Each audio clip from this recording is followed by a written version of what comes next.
Good evening, everyone, and welcome to our event on the topic of China, big data, AI, and privacy, with our featured guests, Jeffrey Ding, Joy Dantong Ma, and Xiao Qiang. Our event this evening is the second in a spring series of events at St. Olaf College on the larger theme of US-China relations. My name is Edmund Santuri. I'm a professor at St. Olaf College and Morrison Family Director of the college's Institute for Freedom and Community, the institute sponsoring our event this evening, and the spring series on US-China relations just noted. The purpose of the St. Olaf's Institute for Freedom and Community is to stimulate and support free inquiry and meaningful debate of important political and social issues among students, faculty, staff, and the larger public. By exploring diverse ideas about politics, markets, and society, the Institute aims to challenge presuppositions, question easy or comfortable answers, and foster constructive, civil dialogue among those with differing values and contending points of view. For helping in organizing our event, as always, a very special thanks go to the excellent staff of the Institute, Administrative Assistant Dawn Bartz, Assistant Director Eric Grell, and former Assistant Director Tanya Charlotte Paley. Thanks also to Sherry Kudermash of Human Resources for her help tonight well beyond the call of duty. Thanks to Molly Work and Carrie Vanderveen of St. Olaf Marketing and Communications, and to Jeff O'Donnell and his Broadcast Media Services crew. Thanks to the St. Olaf students for helping us this evening, A.D. Vance, Phoebe Carey, Brendan Connolly, Rita Gallagher, Salim Hashel, and Jonah Schmitz. Finally, thanks to students and faculty of the statistics, computer science, economics, Asian studies, philosophy, and public affairs conversation academic programs at the college for integrating their courses of study with our event this evening. We are pleased to have with us tonight our distinguished guest panelists, whom I'll now introduce from the audience's left to right. First, Jeffrey Ding, who is a DPhil researcher at the Center for the Governance of Artificial Intelligence at the University of Oxford's Future of Humanity Institute. In addition to leading the center's research on China AI development, Jeff studies the relationship between key technologies and the rise and fall of great powers. His writing has appeared in forums like Foreign Affairs and MIT Technology Review. His research has been cited in the Washington Post, Financial Times, and other outlets.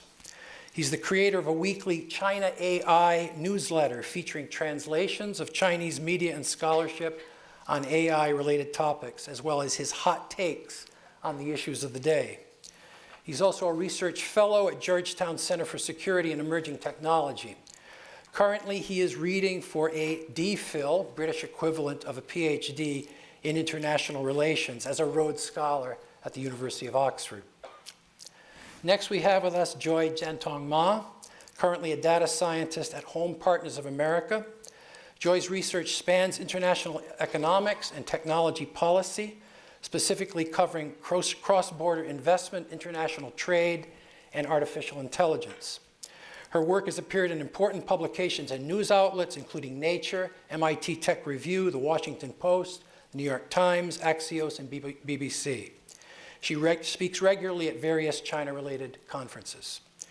Previously, Joy served as Associate Director of the Paulson Institute, a nonpartisan independent organization committed to fostering stronger US-China relations in the 21st century. She's conducted macroeconomic analysis for various consultancies and has researched China's economic issues for the Wall Street Journal in Beijing. A native of Jilin, Joy received her economic training in Beijing and holds an MPA from Columbia University. Finally, we have with us Xiao Qiang, who is a research scientist at the University of California, Berkeley School of Information, and the founder and editor-in-chief of China Digital Times, a bilingual China news website. A theoretical physicist by training, Xiao became a full-time human rights activist after Tiananmen protests in 1989. He was the executive director of the New York-based NGO Human Rights in China from 1991 to 2002, and vice chairman of the steering committee of the World Movement for Democracy. In 2001, he was a recipient of a MacArthur Fellowship, an award, by the way, often referred to as the Genius Grant, and is profiled in the book Sole Purpose: 40 People Who Are Changing the World for the Better. In fall of 2003, Xiao launched Digital Times to explore how to apply cutting-edge technologies to analyze online information from and about China. His current research focuses on state censorship, propaganda, and disinformation, as well as emerging big data and AI-empowered state surveillance mechanisms in China. At UC Berkeley, he teaches classes on digital activism and runs the Counterpower Lab, an interdisciplinary faculty-student group researching innovative technologies to expand the free flow of information in cyberspace. In 2015, Xiao was named the Foreign Policy magazine's Pacific Power Index list of 50 people shaping the future of the US-China relationship, quote, for his work in taking on China's great firewall of censorship, end of quote. Could you please join me in offering a warm St. Olaf welcome to this distinguished group of panelists?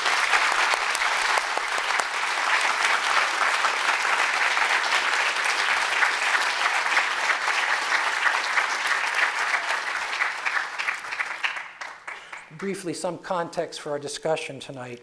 Generally, we're going to be talking about how the Chinese government has employed big data analysis and artificial intelligence tools to advance certain social goods, an employment that includes, for example, monitoring Chinese citizens with devices like facial recognition technology or the tracking of private smartphones. We're interested in exploring the moral, political, and social issues posed by the deployment of advanced technologies of this sort. On the one hand, such deployment can and often does reap enormous social benefits.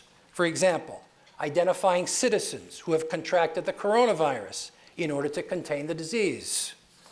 On the other hand, using advanced technologies in this way may harm persons surveilled, or violate privacy, or confidentiality rights, or infringe more generally on individual freedoms in morally troublesome ways.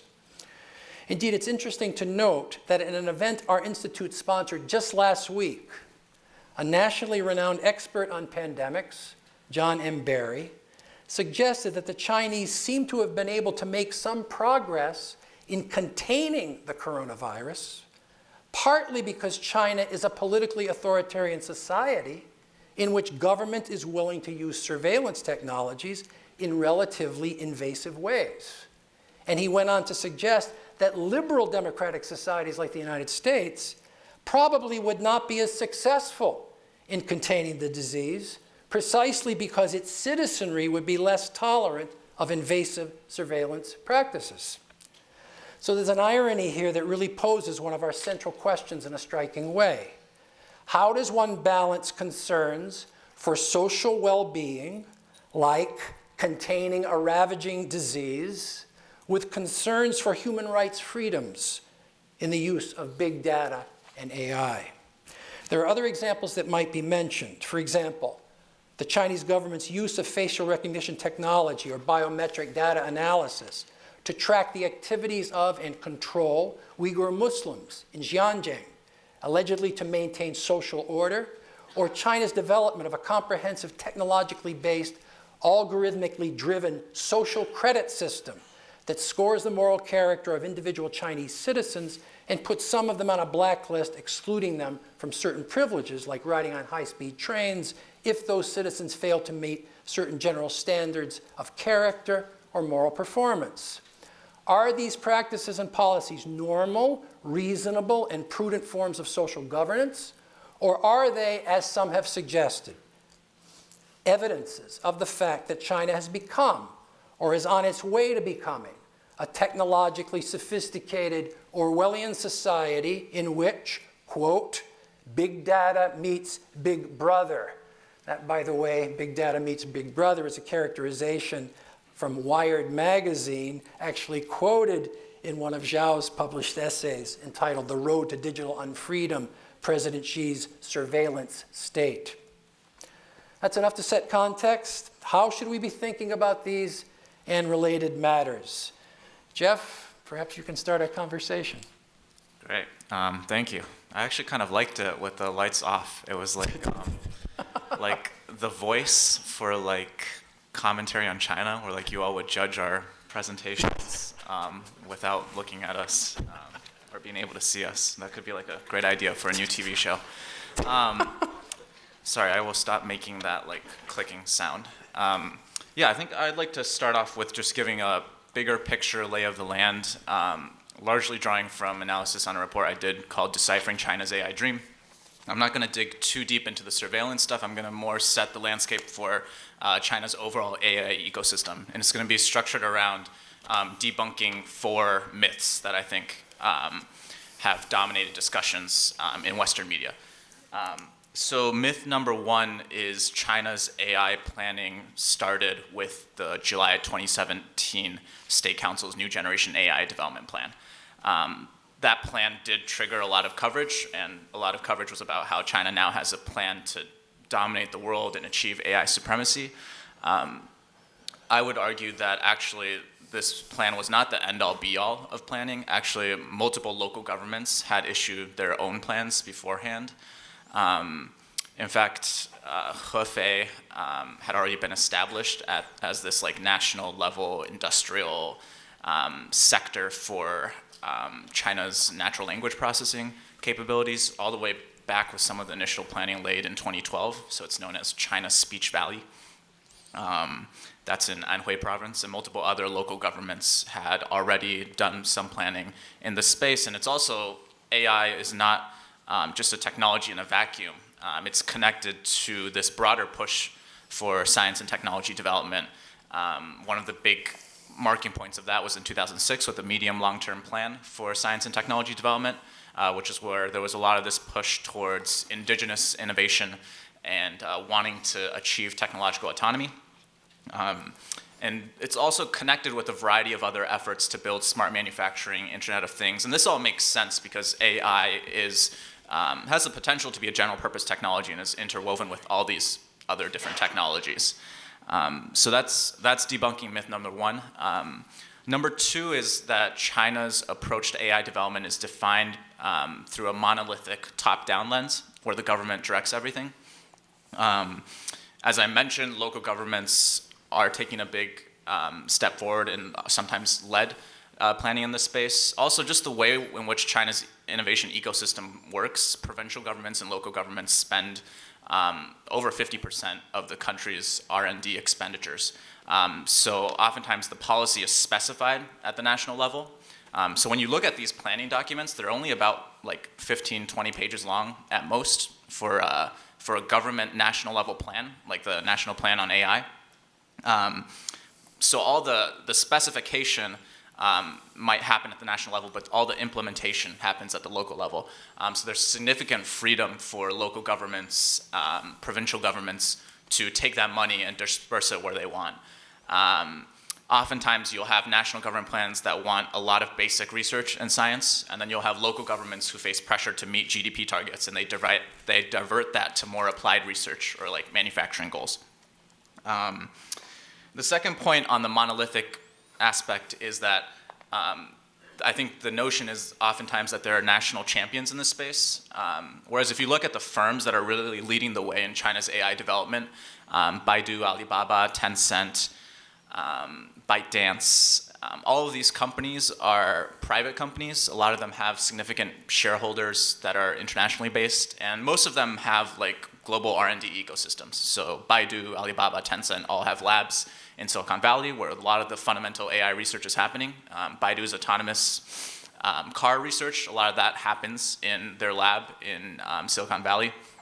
And like Alibaba has a series of kind of AI labs all across the world, including places like Israel as well. So in a sense, the central government was very much following on in the wake of what local governments and what private companies were already doing in the space. I think the third myth is that Western observers consistently overstate China's AI capabilities. So this is based off of testimony I did before the US-China Commission, and they asked me to assess China's national AI capabilities. I think the first thing to note with that term, and I'm sure we'll dive into this in the discussion, is that I think there's a huge problem when we talk about AI in politics, which I call the AI Abstraction Problem. Basically, AI just becomes this magic buzzword That means anything vaguely related to digital, and then you plop it on there, and it gets the people going, and it's provocative, and it gets people to come to talks. But when you actually drill down to like what it actually means and how you measure a country's national AI capabilities, I think you have to start slicing it in different ways. So the approach that I took was, first of all, slice it along different aspects of the value chain.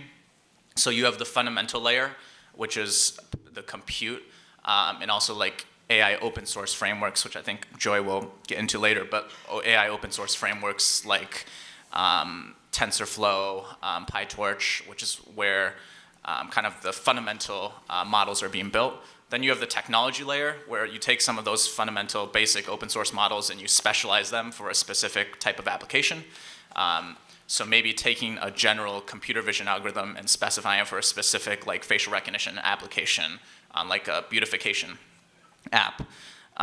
Then you have the third layer, the application layer, which is maybe you have this cool natural language processing technology, and then how do you sell it as a smart speaker system? And that might include hardware on the front end as well.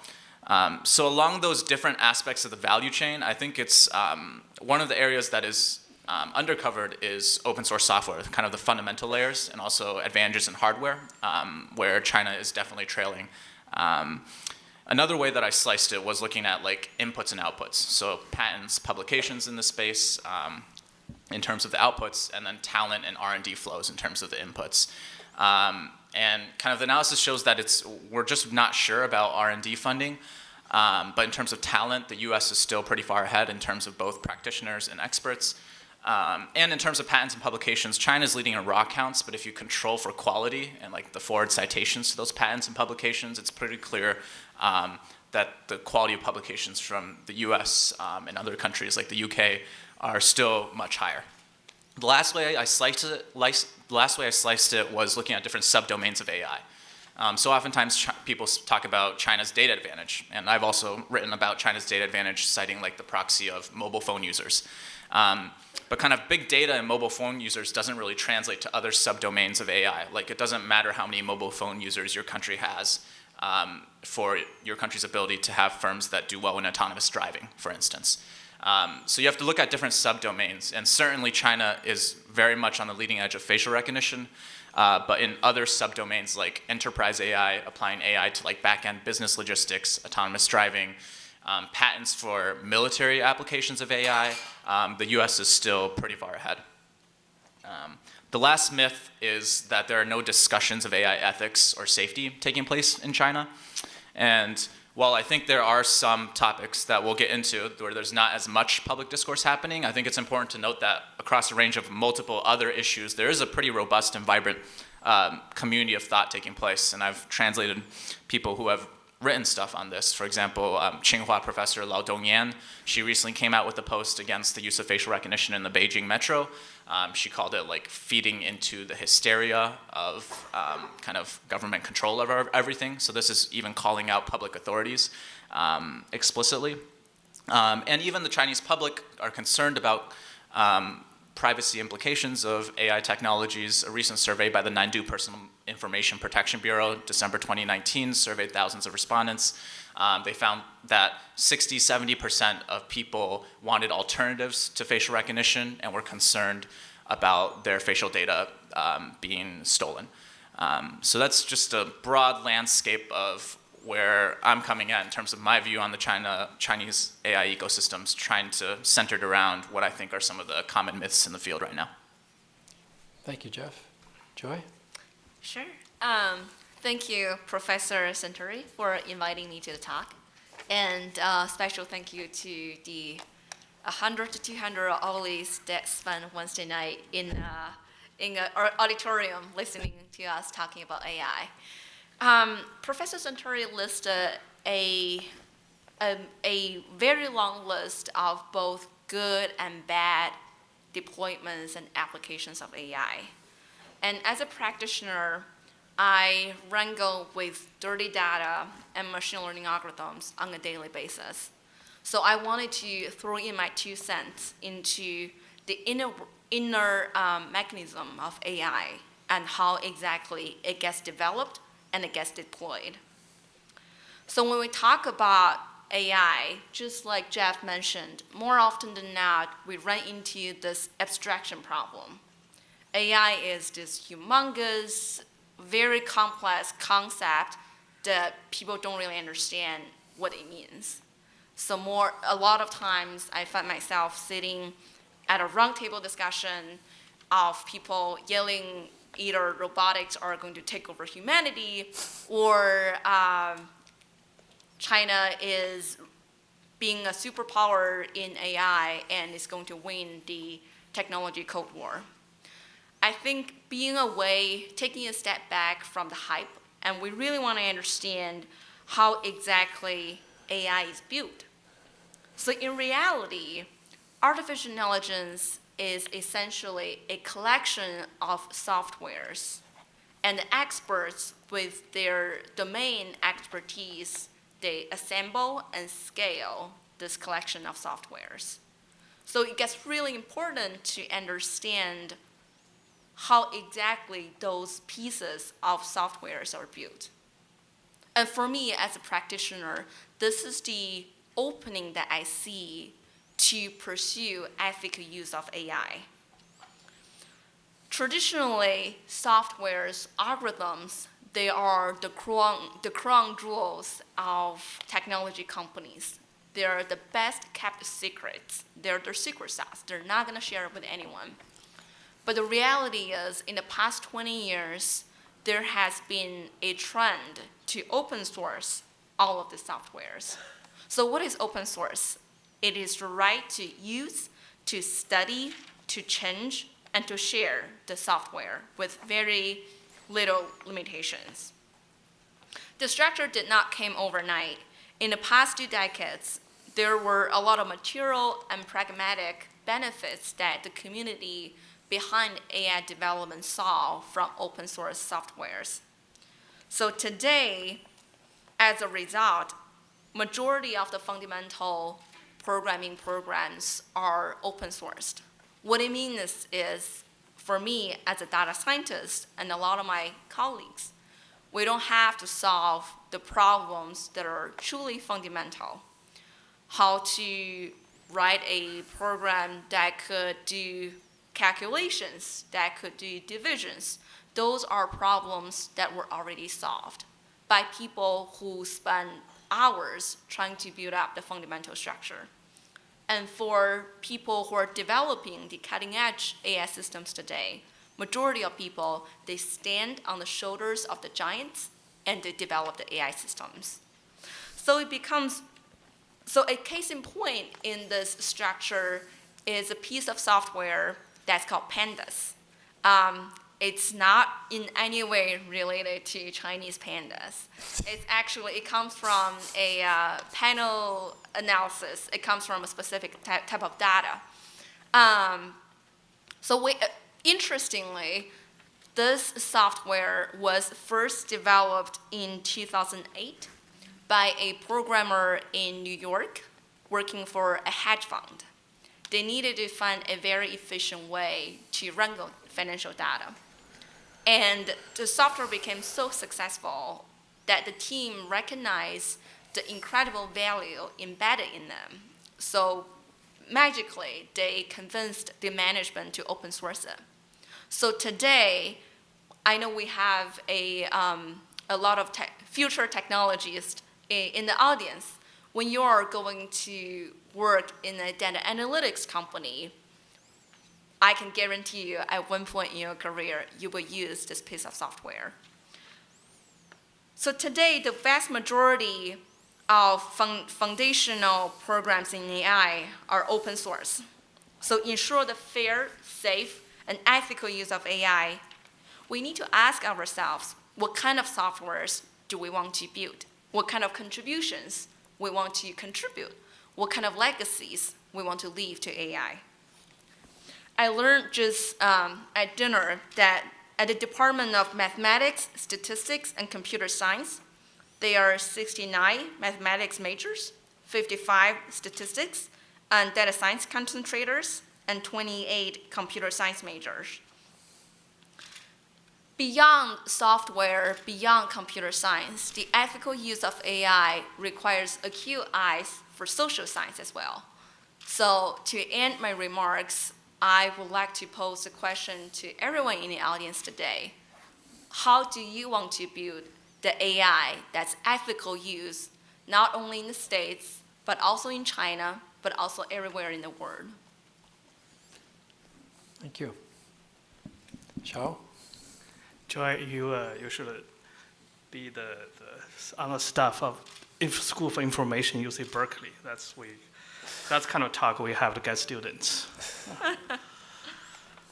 Good evening.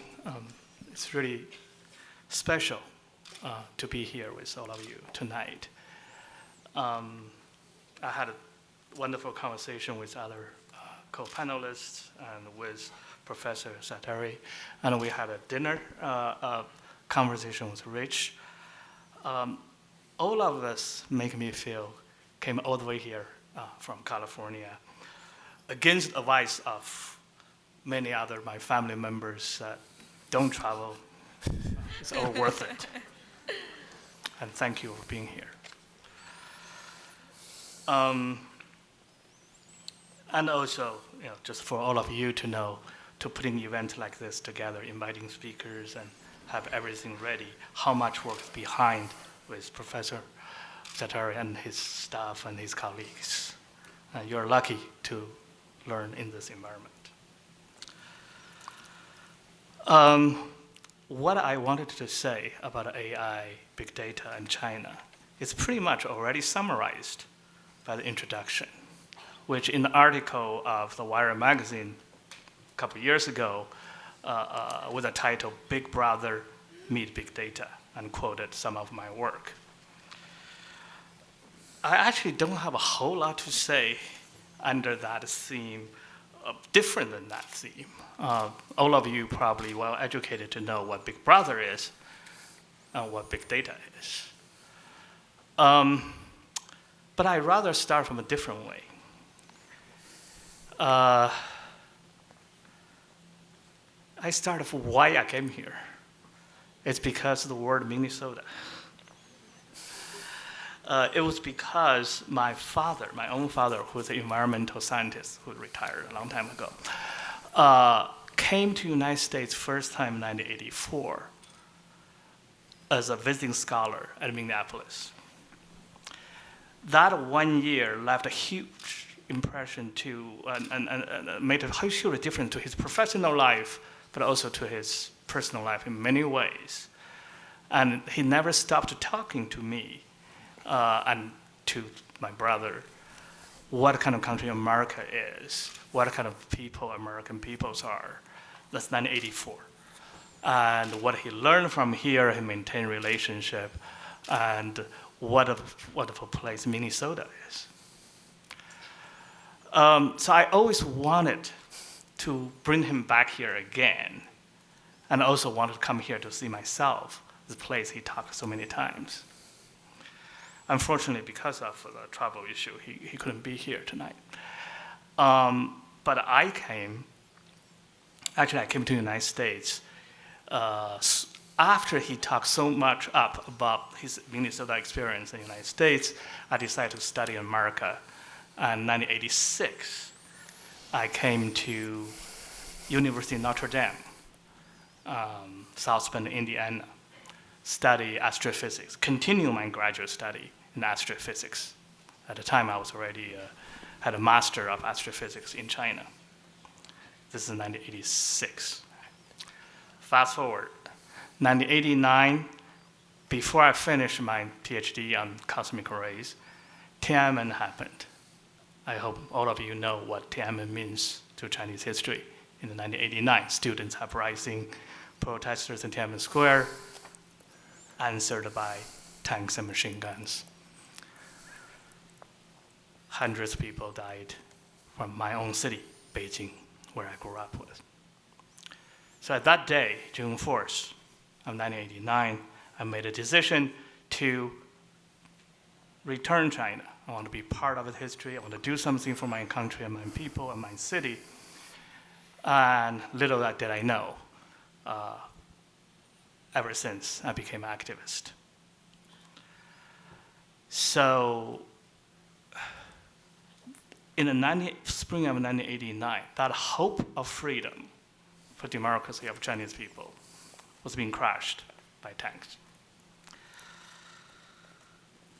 Then a few years later, that time I already came back to the United States. I worked as an exile, as a human rights activist, continued to advocate democracy and freedom for China, but at the international arena, I became a political exile.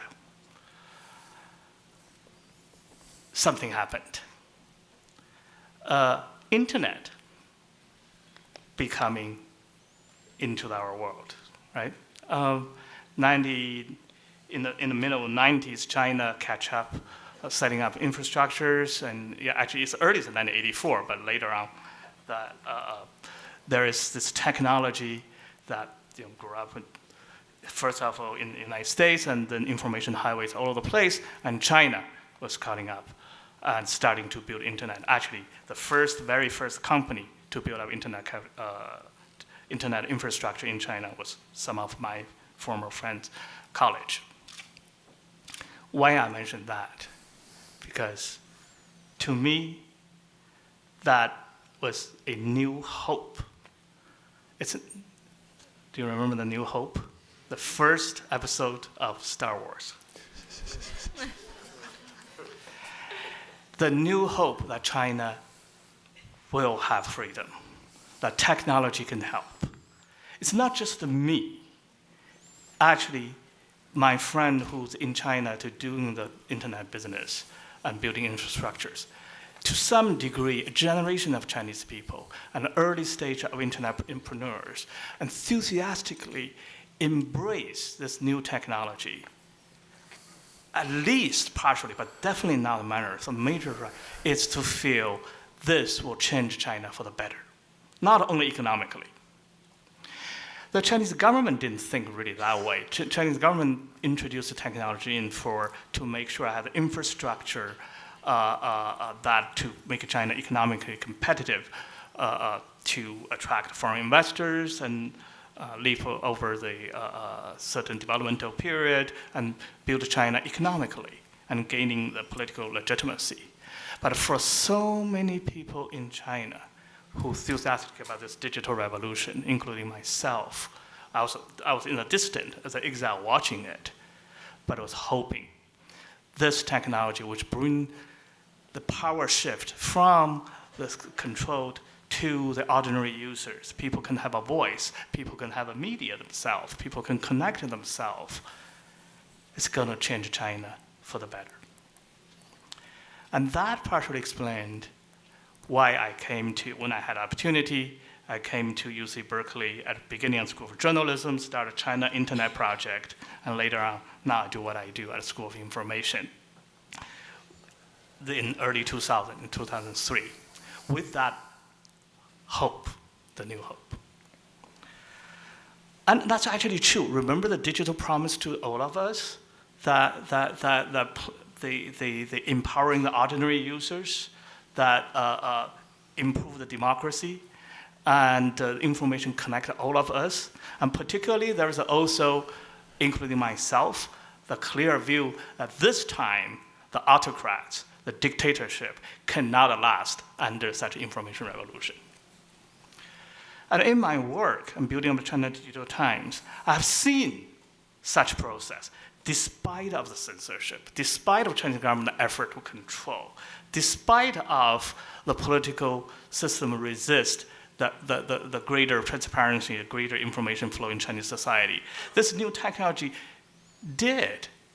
has been that making China much freer flow of information, getting the Chinese people's voice to be heard. The Chinese online public opinion become more and more pro-political reform, despite all the censorship effort. And that was a good thing. Then comes to, let's say 2012, 13, when President Xi Jinping stepped into power. Now, the second episode of Star Wars. The Empire Strikes Back. seriously. And they struck back really hard. At the beginning, I didn't think that he can possibly put all these voices back to the silenced places. He could possibly, just by intimidation, by arresting people, can sort of control an internet platform, communication platform, which is already have tens of millions, 100 million, well, how much? Yeah, hundreds of millions of people. Somehow he did it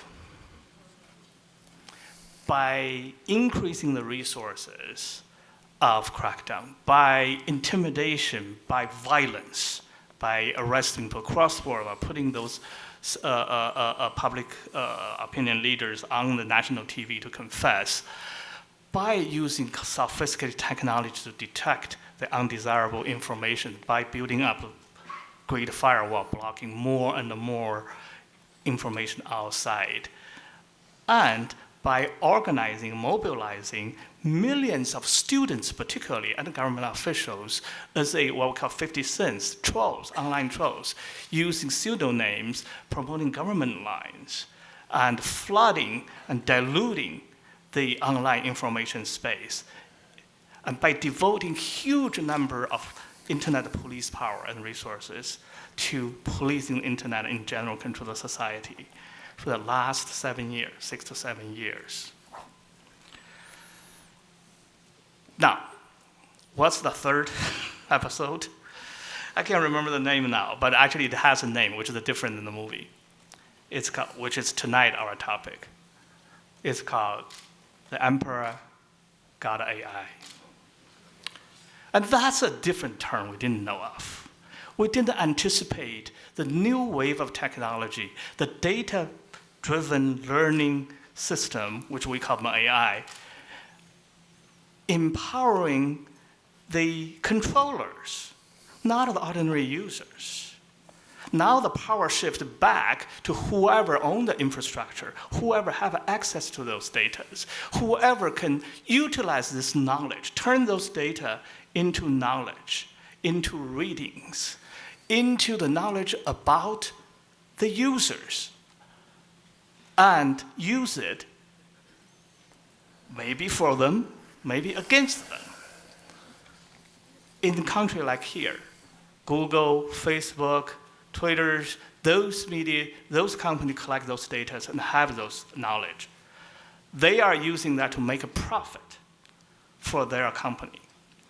But in China, not only those Chinese companies own those data and can use for their making profit, the state can use that to control the society, to manipulate, to incentivize, and also to control the population, which they never dreamed before. And this time, a dictator had a dream tool they didn't even think of before. And that's the new turn what we're facing, and that's what we're talking about here. I don't know how many minutes I took already. Now I'm going to quickly go down to the repressive usage of AI that in China, which has been happening and continue to evolve. Okay. I mentioned three things. One is enabling AI technology, which is enabling the government to control the information space. The one big example will be the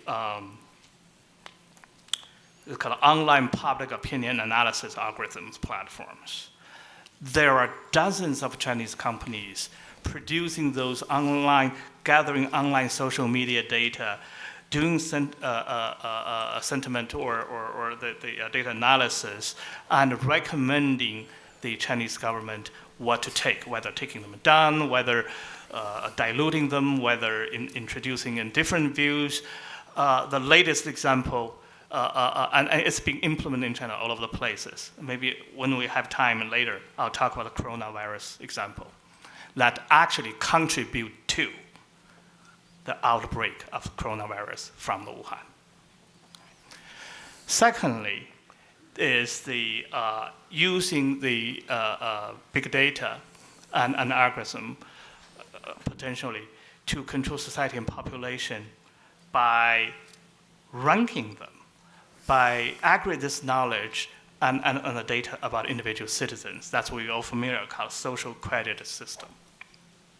While I do recognize many of the English reports in the past few years on the social credit system are somewhere in the hype that not really reflecting the actual implementation on the ground.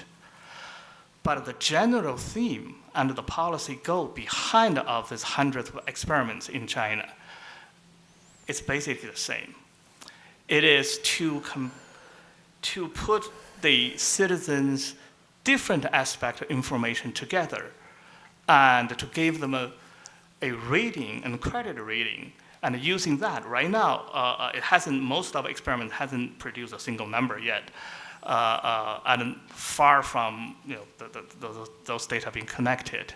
But it's already being used to create a blacklist on individual citizens on all kind of behaviors that punishing them or incentivizing them. We had a conversation with Professor Satari that a little bit on what's the difference in our credit system here, right? Then your bad credit, you cannot get a loan, which is actually the idea generated from a system like that. But in China, it's being used in a much larger space. Not even mentioning on political level. Let's just give you an example. You will know how relate in one place. That the local official decide if you are driving across the red lights, I mean, that's serious, yeah, deduct your social credit, right? Not only just your insurance fee, right? Your social credit in general. And the facial recognition cameras being used to recognize reading your car plates and then recognize who are they who run through the red lights. Of course, that's for the control, for the traffic control, for the safety of everybody. That sounds like a good thing. But imagine if you did something like that, you're deducting your social credit, and that data being used next time you couldn't get a loan, or you couldn't buy a ticket to an airplane or a high-speed railway. But how does that relate to each other?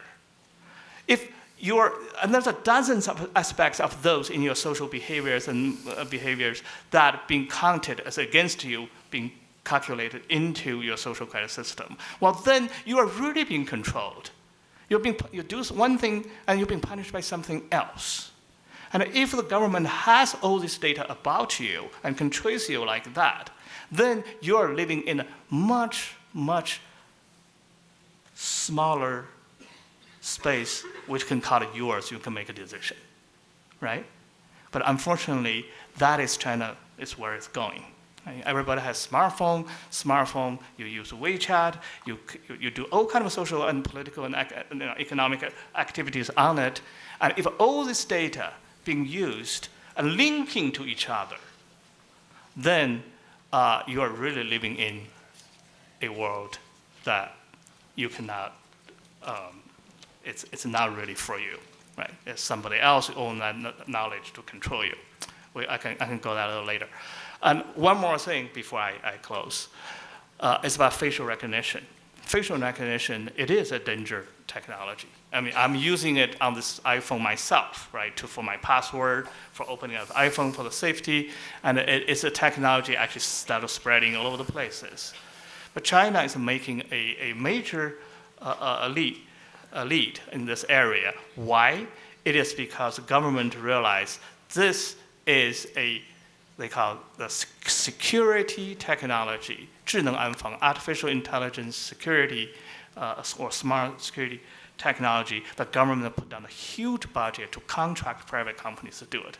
All the major Chinese private companies started getting the big government contracts, developing their technologies, and that in combined with the access of huge amount of data in China without the adequate privacy law protection, make the Chinese facial recognition company, not only facial recognition, voice recognition, walking gestures, that recognition, image recognition, all these sort of sensor control tracking technologies are becoming a really booming sector in China. Not only that, those technologies today are being exported to many parts of the world. Not only Africa, not only Latin America, not only Southeast Asia, even democracy countries, even in some part of Europe, in the Middle East, and even Australia and New Zealand. This generate another concern whether those repressive use of AI technology becoming a global norm, which will threatening the value and the system of the people's life in other societies as well. I'll stop here. Thank you. I have all kinds of specific questions that I might want to put to each one of you.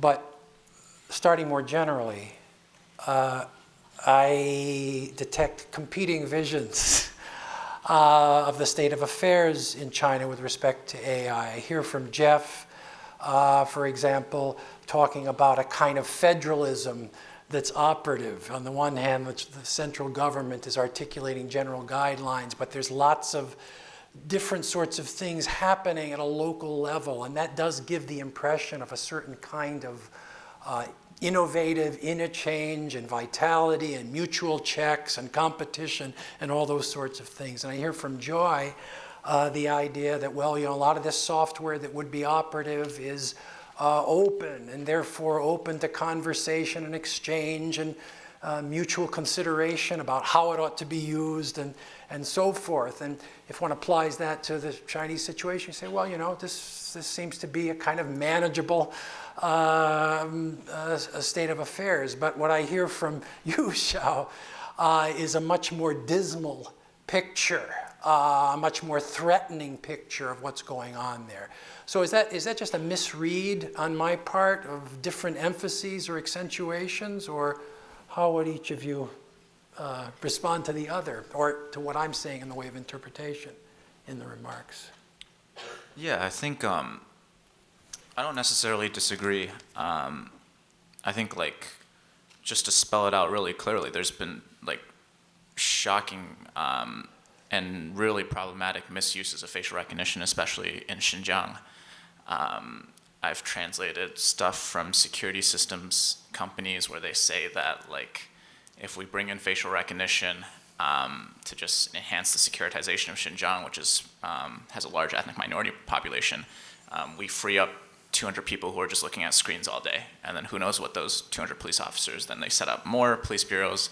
The use of facial recognition to track disproportionately target ethnic minority groups, not just in Xinjiang. I think New York Times has done some excellent reporting about how there are facial recognition systems in place in other provinces of China where they count up the number of Uyghurs, or what is identified as a Uyghur face, and then once it passes a certain number, an alarm goes off if it goes across the same place. So there's definitely abuses happening. I think and I think Professor Xiao is right to point out we should be scared of this scenario. We should guard against this scenario.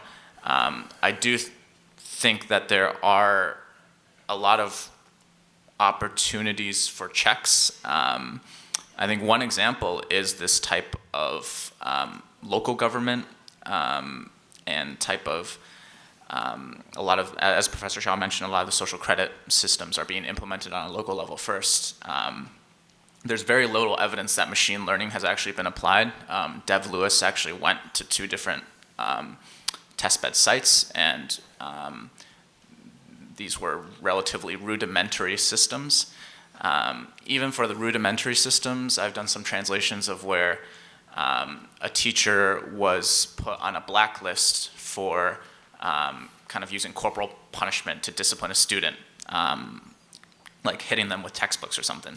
And they were placed on the blacklist, which means they wouldn't get hired in that province or in that county ever again. there was some backlash from parents in the communities to this to this blacklist system, and the teacher ended up being transferred.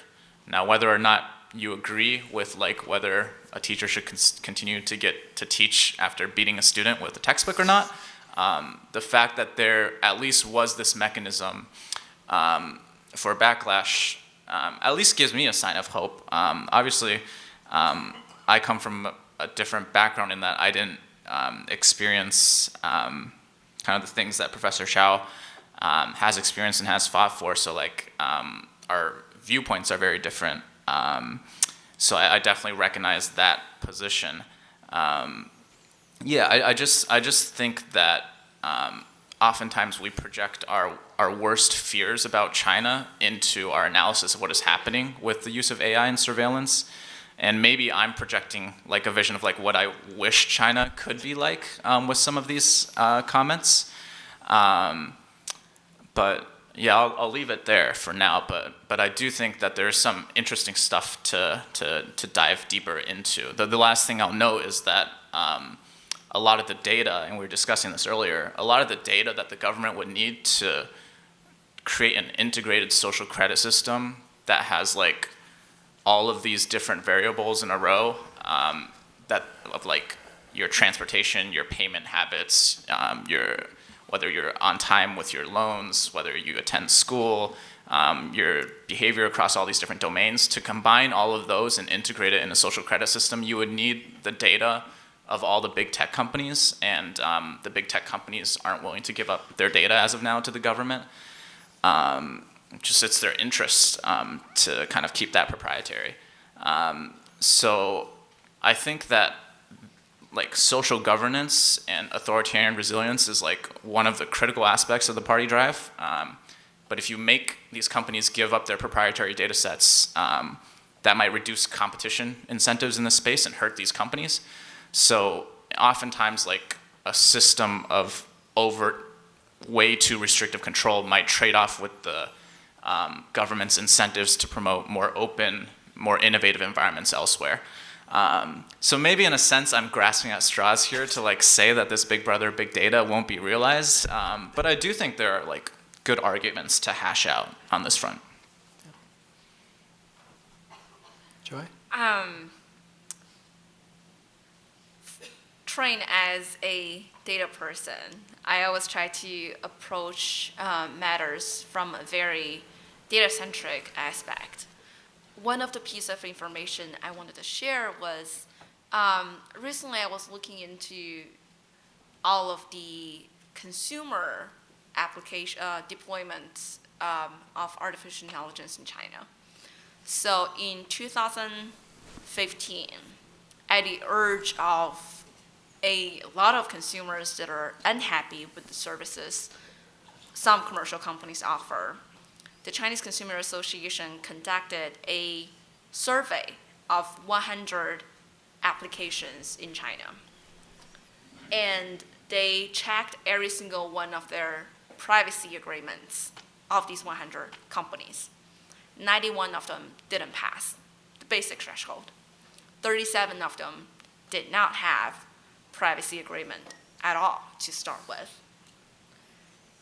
And coming 2018, that report dropped and everyone was like, yeah, we know this for a long time.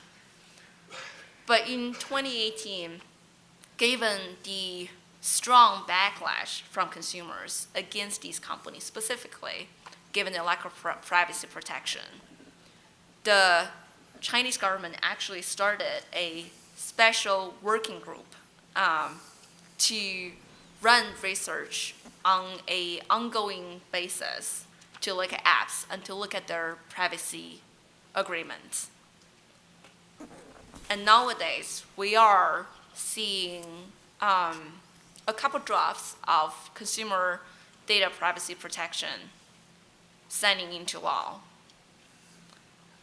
There are a lot of areas that are very scary when it comes to artificial intelligence, when it comes to what are the misuses that could be happening, and what are the controlling scenarios that could be materializing. but I'm a very optimistic person by nature. And I think looking at the very specific space of consumer data, looking at the level of education people are able to get over the course of very short 3 to 5 years, looking at the realization that, oh, wait a minute, you can't just take my data. I need to give my consent. I need to say, yes, I understand this app is trying to get my location data, and I grant that in exchange for the free services that I receive.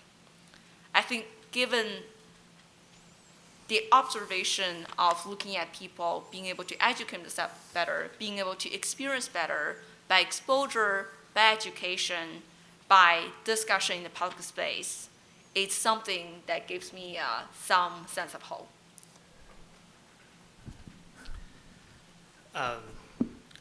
So much to say, because at the very the opening remarks, we heard that this whole lecture series or the conversational series, right? It's about free inquiry and political debate, right? It's about diverse views about civic debate, etc. So, just share some personal experience with you. I was born in China in 1961, and when I grew up from a teenager, was Cultural Revolution. That we had actually literally no school, no education during that crazy time. That was Mao's dictatorship. That was the worst area of China. But after that, since the opening up, I became actually privileged to go to in China, the best universities, studied science. But in my childhood, all the way to youth, before I came to the United States when I was 25, if I think about it, there's never an education or never there was a voice to say you should seek for the different views, the diverse views. You can dialogue and debate. You either believe this is right, or this is wrong, and you're trying to find the right one. There's nothing else there. There shouldn't be anything else there. Or either this is everybody believe, or you shouldn't do things different than everybody else. Not until I was 25. Well, physics gave me something else. Well, there is a standard, a methodology, there's a belief system to validate a statement or hypothesis independent from human, subjective opinions, by data, by experiment.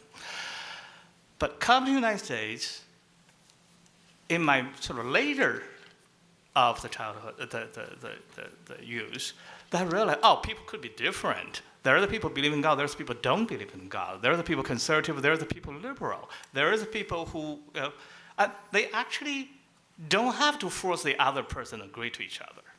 And they can, some degree, coexist, more than that, and living in a very vibrant society with their own freedom being preserved. And that is a very enlightening experience for me. Why I say this? Because I don't take that people can have different views, can civilize, exchange yourself, and compete your ideas, opinions for granted. And in the Chinese society today, it's still not that. Even much better than the 1980s. The second thing I want to say is, yes, you hear very different talks from three of us, partially because we are working in different areas, right? Where our expertise are different, our issue looking at different, our constants are different. But there's something more than that. That's why I thought tonight was interesting. I was wondering what Jeff's first remark about the lights office. Three of us are Chinese. Jeff is not. Jeff, born in China, grew up in the United States in Iowa, but you still have a Chinese face. You have a Chinese parents. When you see China, your experience is that China means something to you, right? Joy came from China. She studied China. She grew up in China. She's a very different generation, and now she's here. When she sees China, and she sees, even she said, I'm a data scientist. Yes, but you are also carrying that part of your own heritage and culturally and socially with you. Same as me. But in an also different way. I'm Chinese. I was born in China, but it's in a different period of time. I had a different life experience. But also, I'm the one who are being denied to have a connection to China politically, while my entire life for the last 30 years was only looking at China, nothing else, even I lived here. Right? I'm a political exile. So coming from, every single one of us coming from, we carry that too. But that doesn't mean we don't have anything, we could find something in common, we can exchange, we can challenge, and we can also learn from each other. And that's what even I am learning, that at this particular moment, when Jeff said, recognize the saying that maybe I'm putting on my projection of what I want China to be into that. That is modesty. That is a self-reflection. I really appreciate it. Maybe I'm projecting something I want China to be or not want China to be into my own observation and remarks, and I'll try not to do that, even I have a clear political perspective, and taking that angle to the things, right? So saying all of this, I'll say, back to a little bit out to say a few things which I didn't have a chance to say when I say facial recognition. I'll add a few facts, a few data, which is we can have our civil discussion even from different point of views at different levels, and to base on some of those basic data. One of the data is that I was trying to backing my statement on why I say the facial recognition and those control technologies in China was a leading technology. This is coming from a Chinese sort of domestic report in the last year, 2019, which is the report surveyed 745 Chinese AI industry, AI companies. Right? Whole world is about 438 companies. So the Chinese companies about 22% of the whole world companies. But within those companies, most of them are machine learning and recommendation, cloud computing here, voice recognition, natural language processing, facial recognition, and emotional recognition. These are the majority, over 45% of the industry.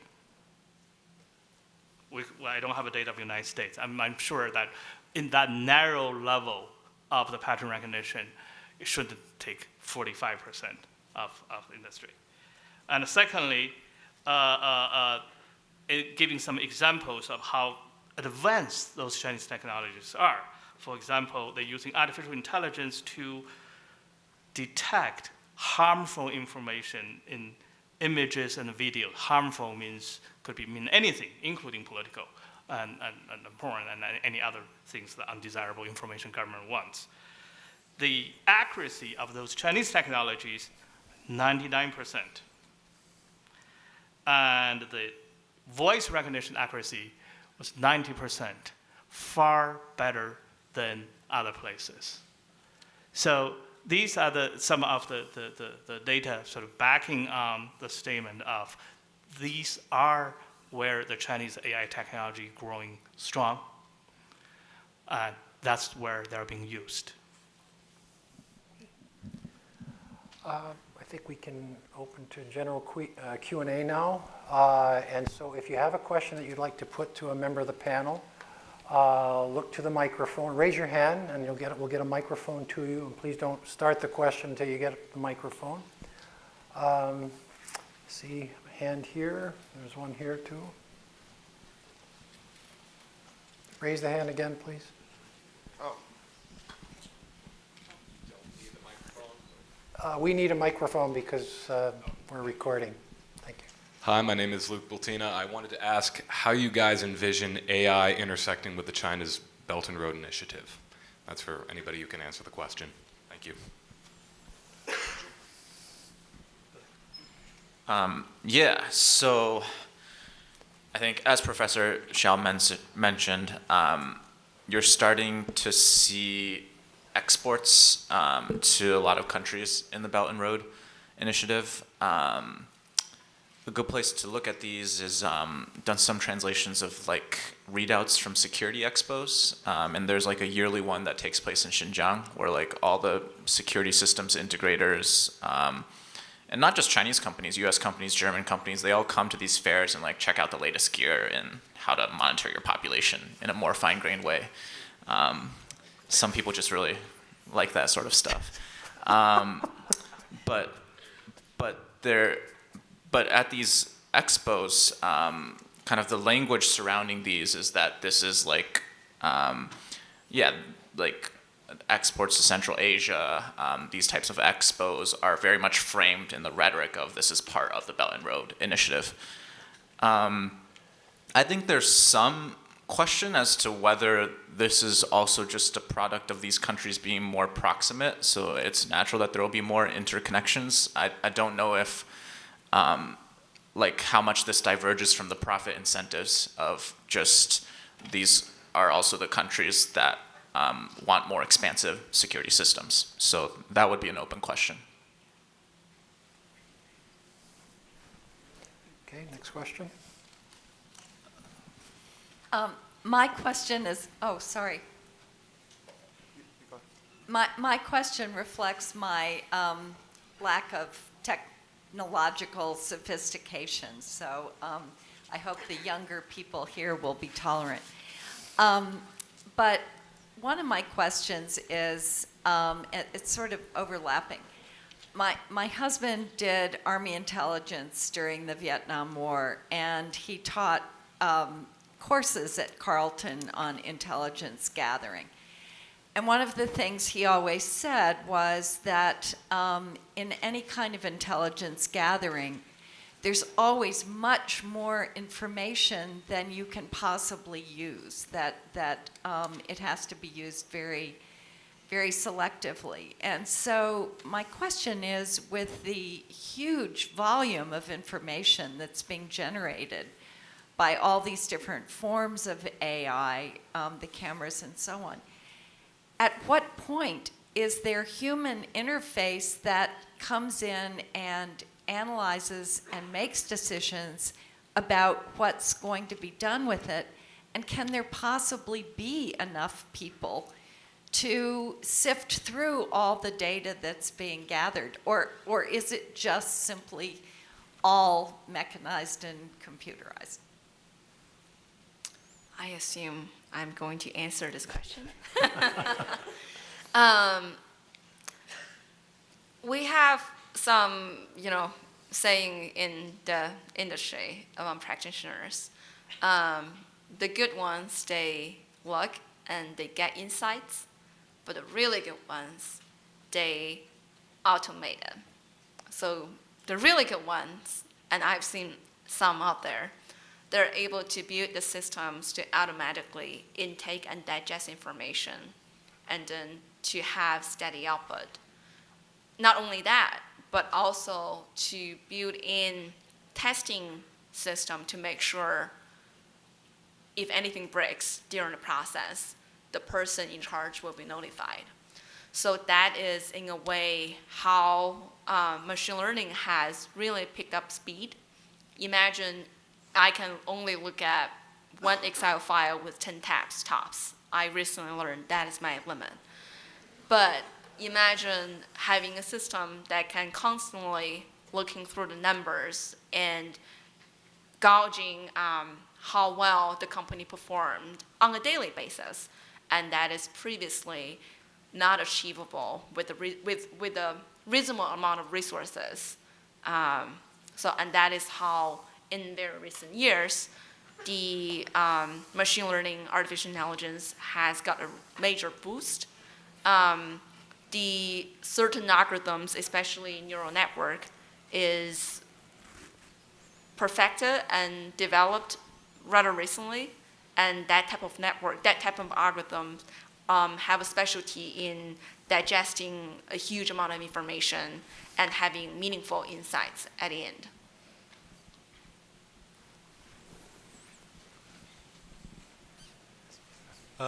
Hi. Earlier in the conversation, someone mentioned that AI was actually used to help out with the coronavirus outbreak in Wuhan. I was just wondering how.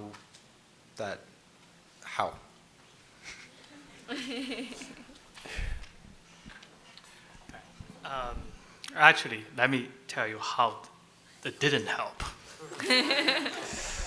Actually, I want to tell you how that make it happened. And now, don't blame AI, but blaming the old politics. China has advanced technology, not only in some of those high-tech companies, but also on biochemistry, biotics, genetics, many other research areas. So when the coronavirus, the first symptoms and patient appeared in China, now, as far as we know publicly, starting from December 1st.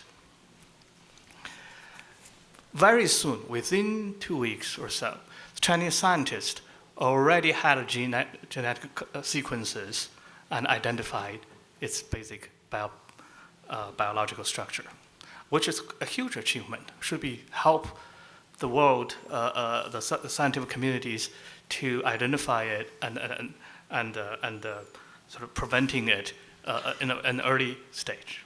So it's not an issue of science.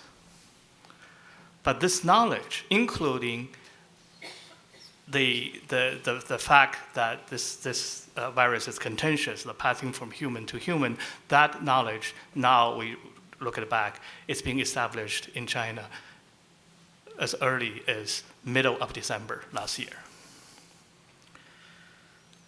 But then what happens is even the Chinese science community, or medical community knows what it is.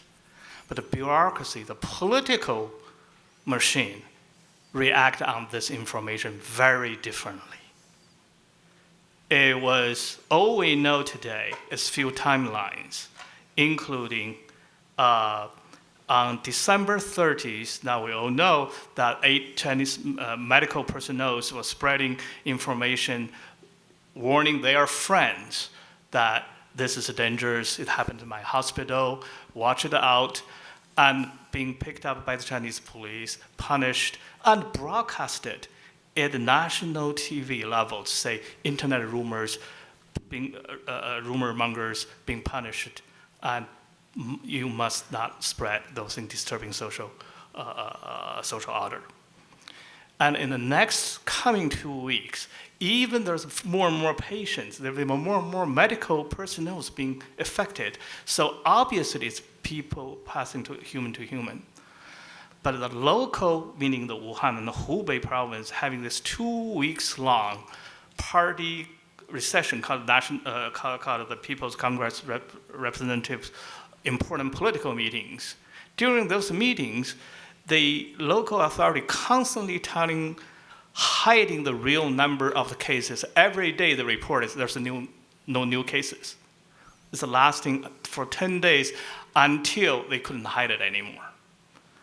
By that point, thousands of people are already being affected all over the places. That's not even being it. So by the time of the Chinese New Year, which is all the way leads to 19th, not until January 20, this is what type of 7 weeks by this point. Yeah, at least crucially from the late December to January 20th. These are the time if Chinese government reacted earlier by simply informing public there is a contagious disease. Yeah, don't do those public gatherings. Don't go to the big meetings. They protect yourself and your family members. The public had no idea what was really going on in their own city. This is 11 million people's populations area. So by the time whole thing is break out, which is January 20th on the national TV, finally telling the whole country, oh, this is the human path to human. This is, and then 2 days later, lockdown the Wuhan city. 5 million of the Wuhan people already got out of the city. And that's why it's all over China, and that's why it's all over the world. But why this government didn't react earlier, actually, now we can trace back to say, the central authority, it's not local authority hiding it, just hiding it. Central authority, meaning Xi Jinping himself, no, at latest, it's January 7th, he made an address on his party meeting, but that address was not being known to the public at all. Actually, the public record of that meeting have nothing about disease, so we didn't know what he said about it. Yeah. Then even earlier than that, now we need to, now talking about AI. This is the latest research published by Citizen Lab in Canada, University of Toronto. YY, which is China's social media company on the voice, it's like a voice on the WeChat platform. It's a huge Chinese company based in Guangzhou. Put into the called banned keywords into their apps, meaning these words, if people mention in their voice or talk about it, it will be immediately filtered, cannot talk about it.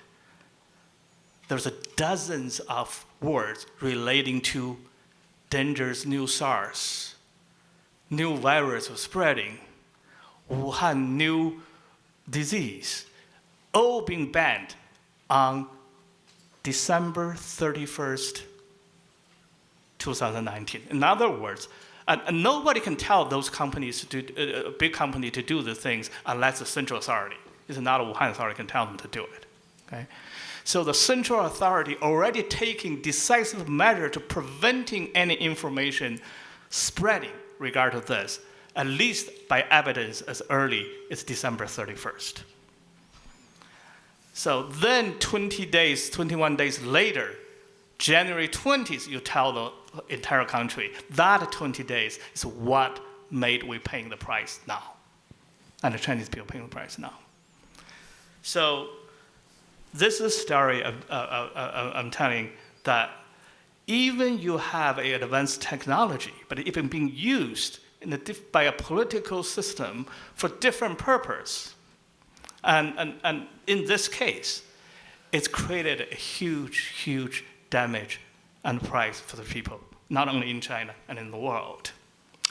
This not to say, later when the Chinese authoritarian regime react on containing the virus, mobilizing the resources the system can do, at this moment, which past January 20th, at this moment, you will see this authoritarian regime does have certain advantage, in terms of mobilizing national resources again to achieve a specific purpose.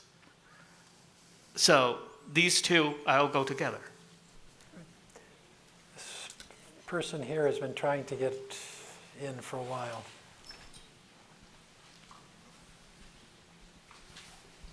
So my question earlier, Joy was talking about the open source nature of the AI system in China, and I wanted to ask if the other panelists agree with that assessment, that the AI system in China is open source. Yeah, I think so. There's not like one singular monolithic AI system. I think there are different types of deep learning frameworks. So, like one of the, I think to Joy's point, the idea here is that China wants to build more AI open source systems. They have a white paper on AI open source systems that's like 100 pages of bureaucratic, technocratic speak, but basically it comes down to they think it's a disadvantage that 66% of the AI open source software is developed in the US, and they want to build more of those Chinese systems. Having control over an open source system like TensorFlow gives you a lot of network effects. you get free labor to help you fix your code. People get used to coding on your stuff, so they like to build products. They want to work for you. There's also like follow-on lock-in effects. So I think in the future, and I think Amazon is already doing this, to use their open source Amazon recognition, facial recognition system, that is only usable by also using their cloud computing services. So it's open source and free, but it's connected to also pay us money for cloud computing. So there are a lot of advantages that come from open source systems. So China is trying to build more of these.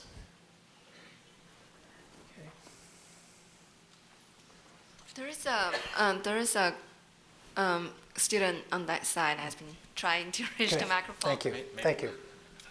Do you think we should take a couple? What's that? If you want to take a couple, and then we can each answer them. Okay. All right. Well, the suggestion is that we would take a couple of questions and then answer them. So, go ahead. Okay, thank you. So having grown up in the Silicon Valley, I definitely see fully autonomous cars and driving as a reality. And so I was wondering if that were to happen over in China, would the government or the car manufacturers have motivation to use their probably, I assume, very complex navigational systems to kind of infringe upon the privacy of Chinese citizens? Okay. Is there another question now? I think my question is more related to the previous conversation, but it's about China's ability to use all of the information and synthesize it. And my big question is, okay, 我住在上海很多时间，但是我不会说中文太好。I know China a little bit. I've lived there for 10 years, and I have a huge appreciation for some of the privacy infringements. 3 years ago, when China changed the traffic policy and put in thousands of cameras, people stopped speeding. People stopped walking through or driving through intersections as much.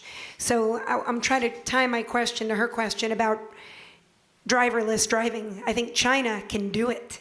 And I think China can do it well because of some of the controls. So my question is, how does China use AI for good, for great, without infringing too much on people's freedoms? How can they use it for great without infringing too much? There's one here. I'm looking at you, Paris, France. Yeah. Can I ask first? Oh. Yeah. Sorry. All right. Hi, thank you so much for the talk tonight. My question is directed to Jeffrey. So in the beginning, you mentioned several misconceptions, or you call myths, and one of them being there is a lot of overestimations of Chinese capabilities. However, you argue that in fact U.S. still far more advanced in AI development. For me, I feel like this is a new information. However, myths like this have caused a lot of serious security dilemma in the region, especially between the US and China.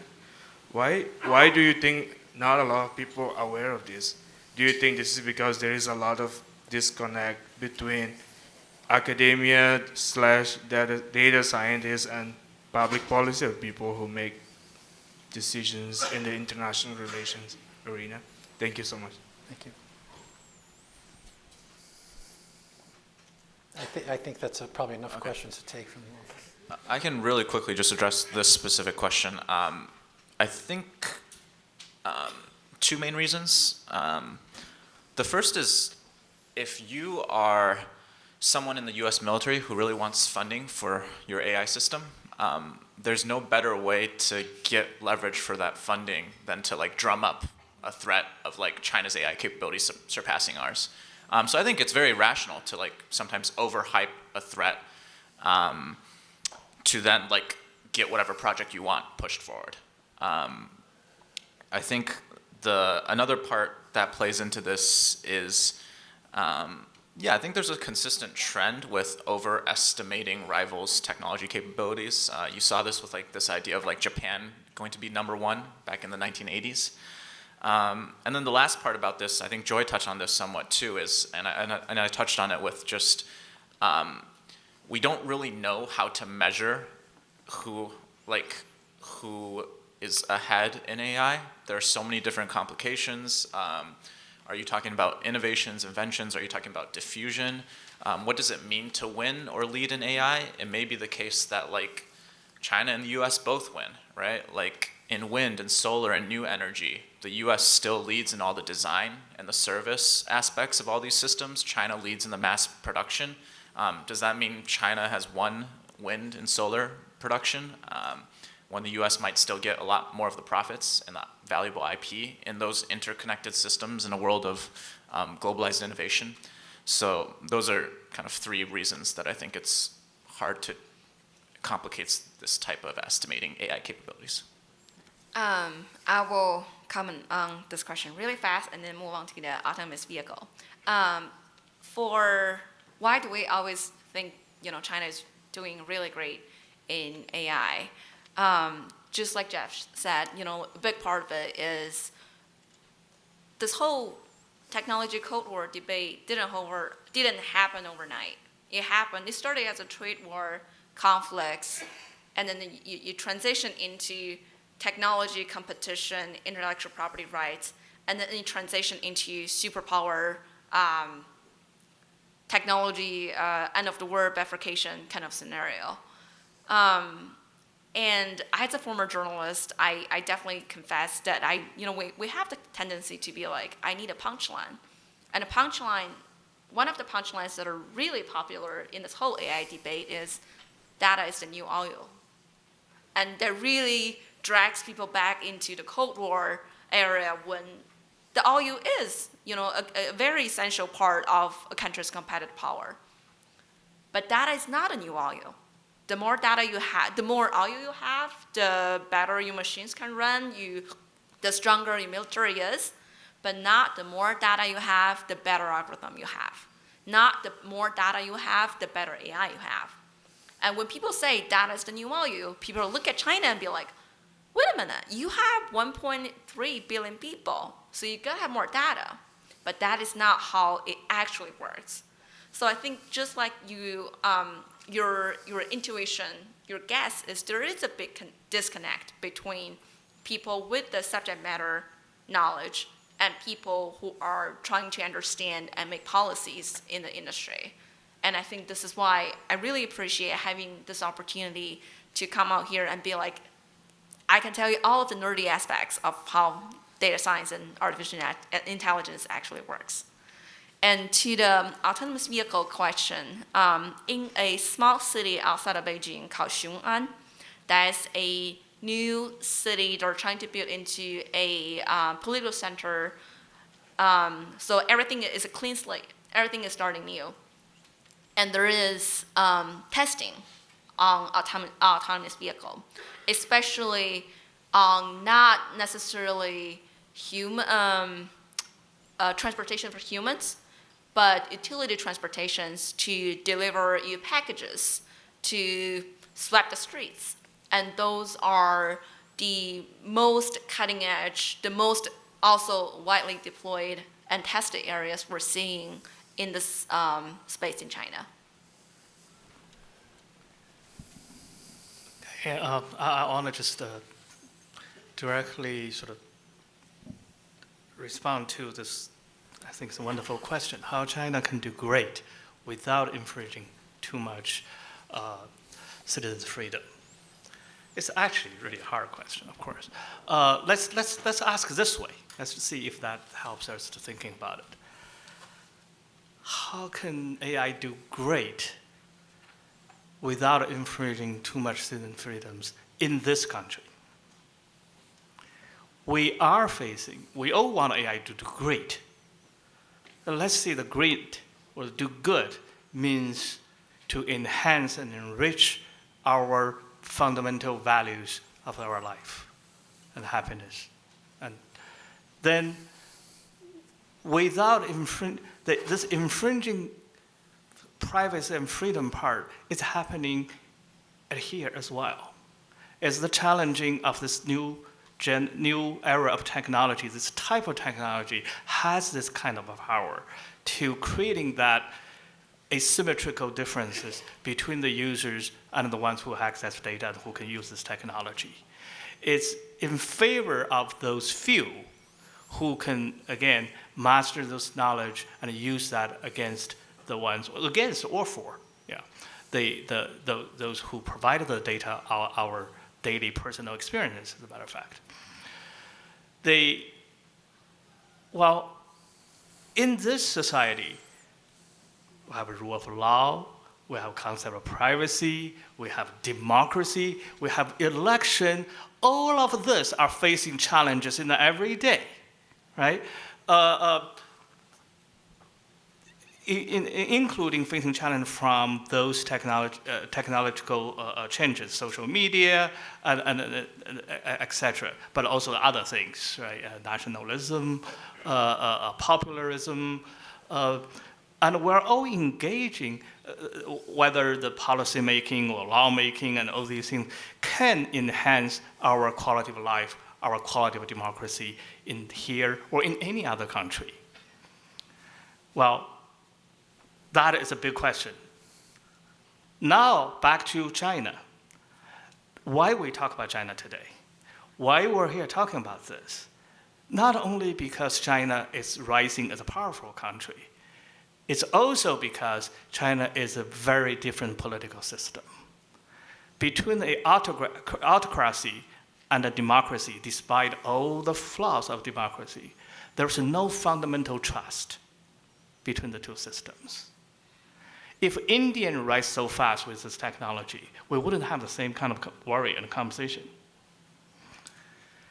That autocracy itself built on the expenses of people's fundamental rights and freedom, and that they infringed already.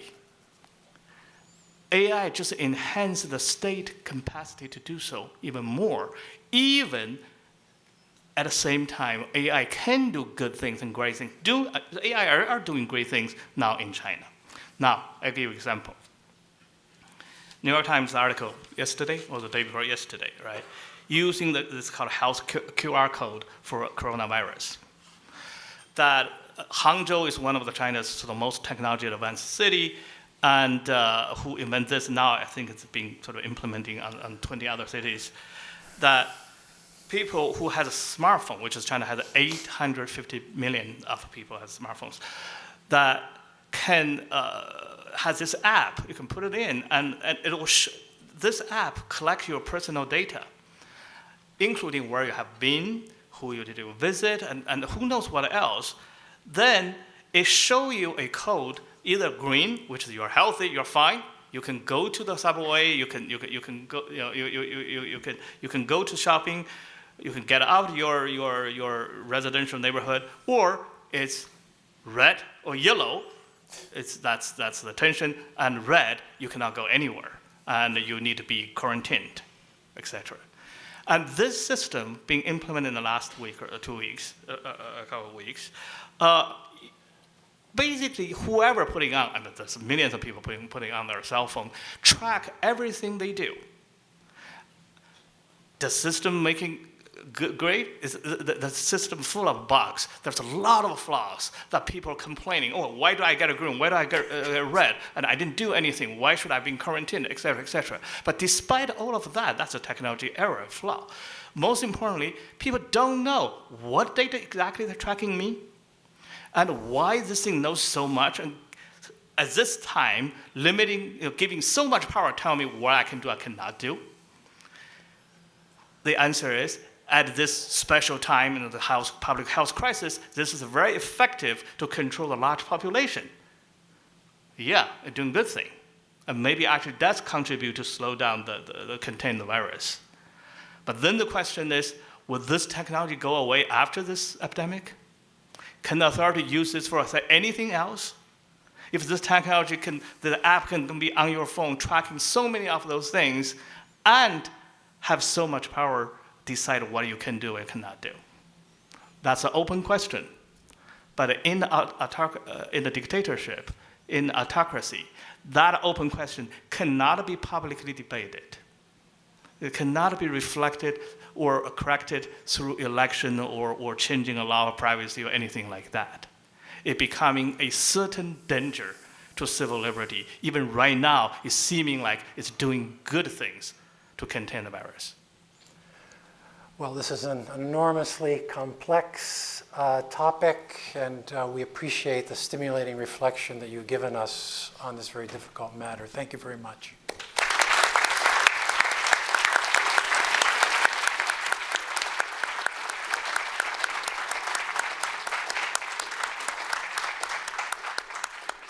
Some of you who didn't have a chance to get your question in, I invite you to come up and pose it. Thank you. Thank you all for being here, and have a good evening. Nicely done.